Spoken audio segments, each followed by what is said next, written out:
جب اسٹرائک کی کال the industry نے تو اس کے بعد پھر ان کے ساتھ مل کے گوہر اجاز صاحب بنی گالا کے فنانسر رہے ہیں ویسے بھائی آہو یہ لیک سٹی والے آہو.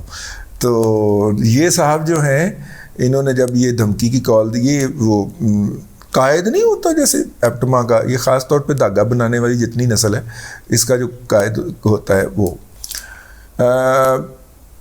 اس پہ انہوں نے اللہ آپ کا بھلا کرے انہوں نے جب اسٹرائک کی کال دی تو اسحاق ڈار صاحب جو تھے وہ خرامہ ان کے پاس گئے اور ان سے مذاکرات کیے. انہوں نے کہا بھائی ڈسکریمنیشن ہے, ہم سارے ایک ہی ملک کے باشندے ہیں اور ایک ہی ملک کے اندر ہم نے انڈسٹری لگائی ہوئی ہے. اس وقت ملک کی 60% سے زیادہ تقریباً 69% جو اسپننگ انڈسٹری ہے وہ پنجاب میں ہے. تو آپ اتنی بڑے سیگمنٹ آف انڈسٹری کو اتنی مہنگی بجلی آفر نہیں کر سکتے, وہ بند ہو جائیں گے. ٹھیک ہے, تو آپ سب کے ساتھ لیول پلینگ فیلڈ عنایت فرمائیے, آپ کی مہربانی ہے. تو اسحاق ڈار صاحب نے کہا ہاں یہ تو ہونا چاہیے. تو اس کے اوپر جو تھا پھر طے ہوا, اور طے یہ ہوا کہ 20 روپے یونٹ کراچی, سندھ, پنجاب اور KPK میں جو بھی لینا چاہے وہ 13 روپے اور 6 روپے والی عیاشی انہوں نے ختم کرنے کا اعلان کر دیا. اور یہ جو 20 روپے یونٹ ہوگا اس کی باقی اماؤنٹ جو ہے وہ سرکار دے گی, کیونکہ یونٹ تو اس وقت 30, 35, 40 روپے کا پڑ رہا ہے, تو باقی سبسڈی سرکار دے گی. اور سب صوبوں کے اندر ایکویشن ہو گئی. اگرچہ اس وقت بھی سندھ کے جو ہیں ان کو ایڈوانٹیج رہے گا کہ ان کو فریٹ نہیں پڑتا نا, نہ جانے کا, نہ را مٹیریل آنے کا, نہ جانے کا.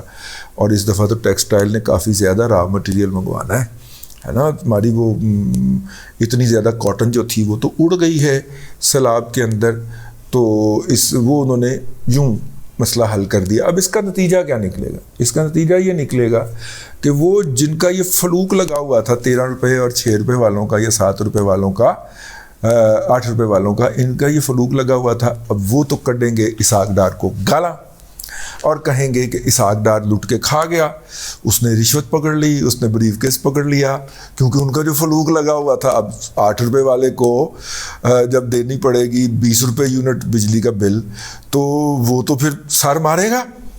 اچھا اسی طرح 13 روپے والے کو جب 20 روپے دینا پڑے گا تو اس کو بھی بہت تکلیف ہوگی, کیونکہ اس کا تو فلوک لگا ہوا تھا. اور ظاہر ہے کہ یہ جو 70 روپے والے, یہ جو 40 روپے والے جن کو آفر ہو رہی تھی پنجاب والوں کو, یہ چپ کر کے سر جھکا کے کھیر کھائیں گے.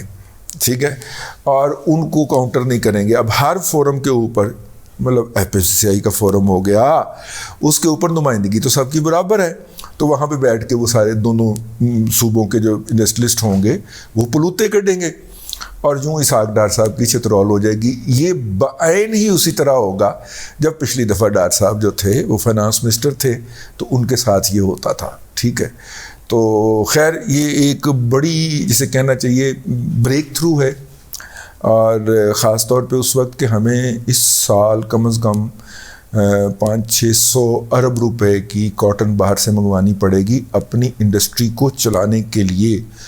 پتہ نہیں منگوانی پڑے بھی کہ نہ پڑے, کیونکہ ویسٹ کے اندر سے آرڈرز بہت زیادہ کینسل ہوئے ہیں یا نئے آرڈرز پلیس نہیں ہوئے, اور اس کی وجہ جو ہے وہ عالمی مندی ہے جس کا آغاز ہو چکا ہوا ہے.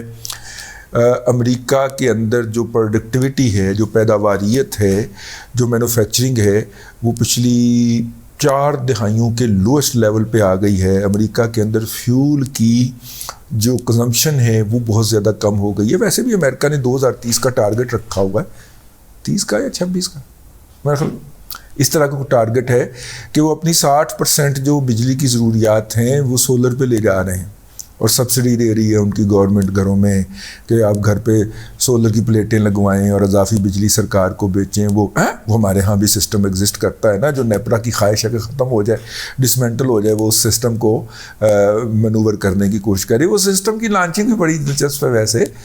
وہ ایک کرنل صاحب نے گھر میں اسلام آباد میں لگوا لیا تھا, اور اس کے بعد مشرف کا دور تھا, اور پھر وہ ڈنڈا لے کے, فوجی ڈنڈا جو ہوتا ہے, وہ دوالے ہو گئے, اور انہوں نے یہ کروایا. ادروائز یہ نوٹیفیکیشن نہیں ہونا تھا ساری عمر.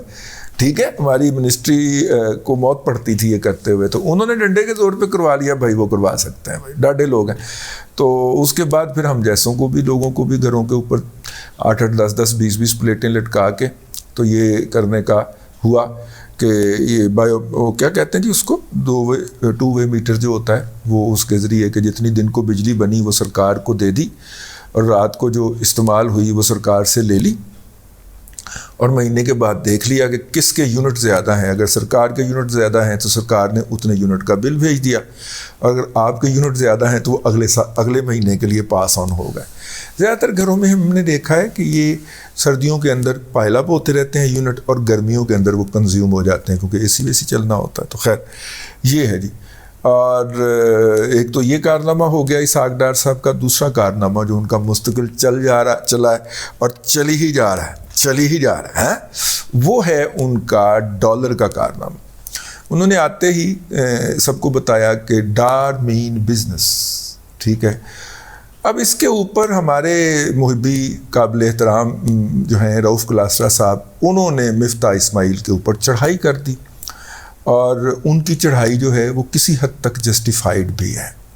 اور وہ یہ ہے کہ جب پہلا جھٹکا لگا ہے 242 کے اوپر, 240 ہی تھا میرے خیال, 240 کراس نہیں کیا تھا ڈالر کو, اور مفتاح صاحب کی پالیسیز کے نتیجے کے اندر ڈالر نیچے آنا شروع ہوا, اور کچھ ہی دنوں کے اندر ڈالر اوپن مارکیٹ میں 195 اور 190 تک چلا گیا. تو اس وقت آپ کو اگر یاد ہو تو مفتاح بھائی نے پریس کانفرنس کے اندر فرمایا کہ یہ تو کرائسس پیدا ہو گیا, تو پھر انہوں نے ڈالر باہر لے جانے کی اسپیشل اجازت مرحمت فرمائی تھی وزارت خزانہ سے, ٹھیک ہے. کراچی کے بڑے بڑے پیٹوں والے کرنسی ڈیلرز کو مفتاح بھائی اس وقت بھی آپ سے کہا تھا یہ بہت بڑا سکینڈل بنے گا. تو اب وہ آپ کو پتہ ہے رؤف کلاسرا صاحب سکینڈلز کے پیچھے رہتے ہیں, تو وہ جی پھر ڈالر پاکستان سے باہر سمگل ہو گیا جی, اور پھر دوبارہ وہ جب باہر انہوں نے سمگل کر لیا یا ایکسپورٹ کر لیا آپ یوں کہہ لیں, یا لے جا کے دبئی میں بیچ لیا, تو اس کے بعد لوکل مارکیٹ کے اندر کمی واقع ہو گئی. لوکل اوپن مارکیٹ کے اندر, انٹر بینک کی بات نہیں ہو رہی. تو جب لوکل اوپن مارکیٹ جو ہوتی ہے وہ پل جنریٹ کرتی ہے انٹر بینک مارکیٹ کے لیے, تو پھر لوکل مارکیٹ نے پل جنریٹ کیا, اور نتیجے کے طور پہ ڈالر دوبارہ 240 پہ گیا. مفتاح صاحب کہتے تھے میں اس کے بارے میں کچھ نہیں کروں گا, میں اس کے بارے میں کچھ نہیں بولوں گا, وہ مارکیٹ فورسز طے کریں گے. بھائی جان پھر مارکیٹ فورسز کو طے کرنے دیتے نا, پھر ڈالر کی ایکسپورٹ نہ ہونے دیتے. اس بات کو پکڑ لیا ہے رؤف کلاسرا صاحب نے, اور وہ رگڑ رہے ہیں, چنگا تو رہے ہیں, اور میرٹ پہ تو رہے ہیں. میں اس بات کو قطعاً نہیں کہوں گا کہ رؤف کلاسرا صاحب زیادتی کر رہے ہیں, وہ بالکل میرٹ پہ دھو رہے ہیں. بھائی جان اگر مارکیٹ فورسز نے طے کرنا تھا تو پھر ڈالر ایکسپورٹ کرنے کی مفتاح بھائی اجازت دینے کی کیا لاجک بنتی ہے؟ پھر let the market forces decide, ٹھیک ہے. آپ نے لیگلی مارکیٹ مینوور کرنے کا موقع فراہم کیا. خاک سار نے اس وقت بھی عرض کیا تھا کہ جب ادھر کو دیکھتے ہیں تو مفتاح بھائی کا ہانسا نکل جاتا ہے, کیونکہ سارے دوست احباب ادھر بیٹھے ہوئے ہیں, تو ان کو نقصان سے بچانے کے لیے میرا دادا پوتا شو کے جو آخری پروگرام ہیں ان کے اندر آپ وہ بات ملاحظہ کر سکتے ہیں. تو بھائی جان وہ اب آپ پہ تنقید ہوگی, اور 48 ارب روپیہ جو ہے وہ انٹر بینک سے پاکستان کے 8 بینکوں نے کمایا ہے. کتنے؟ 8 بینکوں نے 48 ارب روپیہ کمایا ہے. 5-5, 6-6, 7-7, 8-8 ارب روپے کی دیہڑی لگائی ہے. حبیب بینک بھی اس میں شامل ہے, وہ ہور میزان بینک بھی شامل ہے اس کے اندر. دنیا کے اندر سب سے تھکی ہوئی سروس ہے اس کی. اسلام کا نام بیچ رہے ہیں, اسلام کا نام بیچ ہی جا رہے ہیں. دنیا کے اندر سب سے تھکی ہوئی سروس ہے میزان بینک کی.